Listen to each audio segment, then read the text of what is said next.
నేను చదువుకోను అని స్టేషన్ గుండా ట్రైన్ దిగి పరిగెత్తుతూ ఉంటే మా నాన్నగారు మా అమ్మగారు తీసుకొచ్చి మళ్ళీ ట్రైన్ కదలక ముందు అలా చేసినప్పుడు కదిలిన తర్వాత అందులో కూర్చొని కాలేజీకి వెళ్ళినాం.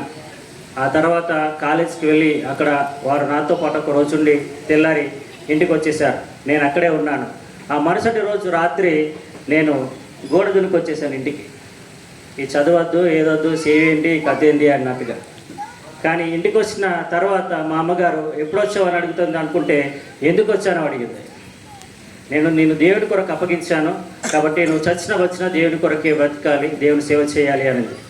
అలా ఎంతగానో మా తండ్రి గారు మా అమ్మగారు ప్రయాసపడి దేవుని యొక్క మహాకృపలో దేవుని సేవలో కొనసాగింప చేయడానికి కారణమయ్యారు.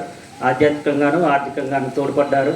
మంతని మారుమూరు ప్రాంతంలో కమ్మపల్లి ప్రాంతంలో ఏర్పాటు చేయబడిన ఆ సేవలో ఆ స్థలంలో సేవా కార్యక్రమాలను జరిపిస్తూ ఉంటున్నాం.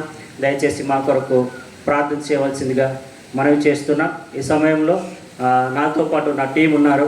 రాజు ఉన్నాడు, విశాల్ ఉన్నాడు, అలాగే ప్రసాద్ ఉన్నారు. వీళ్ళందరూ కూడా సహకరించినందుకు వారిని బట్టి దేవునికి మహిమ కలుగును గాక.